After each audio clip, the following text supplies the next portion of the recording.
कर्मचारी हिताच्या आणखी एका महत्त्वपूर्ण अपडेटसह गेट स्पेशलमध्ये पुन्हा एकदा आपल्या सर्वांचे स्वागत आहे मित्रांनो। आचारसंहितेपूर्वी झालेल्या आजच्या मंत्रिमंडळ बैठकीमध्ये महत्त्वपूर्ण असे 17 निर्णय घेण्यात आले आहे। त्या निर्णयांविषयी आपण सविस्तर जाणून घेऊया। आवडल्यास लाईक जरूर करा। महाराष्ट्राचे मुख्यमंत्री माननीय एकनाथजी शिंदे यांच्या ट्विटर हँडलवरून ही बातमी आहे। मंत्रिमंडळ निर्णय, राज्य शिखर संस्थेच्या कळंबोलीतील इमारतीसाठी शुल्क माफी हा महत्त्वपूर्ण निर्णय घेण्यात आला आहे। तात्पुरत्या स्वरूपातील 64 वैद्यकीय अधिकाऱ्यांना नियमित करण्यात येणार आहे। त्याचबरोबर बघा, मालमत्ता विद्रुपीकरणासाठी आता 1 वर्षाचा कारावास आणि दंड सुद्धा वाढविण्यात आला आहे।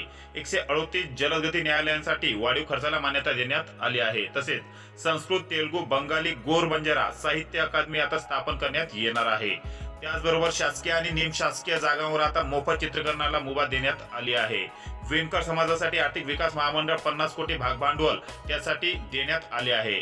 त्याचबरोबर बघा, हाताने मैला उचलण्याचे प्रथेचे उच्चाटन करणार, रोबोटिक स्वच्छता यंत्रे असलेली मॅन होलकडून मशीन होलकडे योजना ही आता कार्यान्वित करण्यात येणार आहे। संगणक गुन्हे तातडीने निकाली निघणार, सेमी ऑटोमेटेड प्रोसेसिंग प्रकल्प राबविण्यात येणार आहे। त्याचबरोबर राज्य पोलीस दलात आर्टिफिशियल इंटेलिजन्सचा म्हणजे AI चा वापर करण्यात येणार आहे।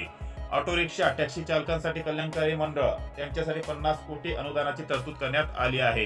त्याचबरोबर बघा, संगणकीय न्याय सहाय्यक विज्ञान उत्कृष्टता केंद्र उभारण्यात येणार आहे। गुन्ह्यांची वेगाने उकल करण्यात येणार आहे। तसेच वृद्ध साहित्यिक आणि कलाकारांना 5,000 रुपये मानधन वाढ आता देण्यात येणार आहे।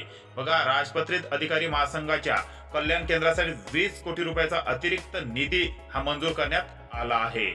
तसेच श्रीगोंदा तालुक्यातील शेती महामंडळाची जमीन MIDC ला हस्तांतरित करण्यात आली आहे। अशा प्रकारची 17 महत्त्वपूर्ण अशी निर्णय आज घेण्यात आली आहे। धन्यवाद।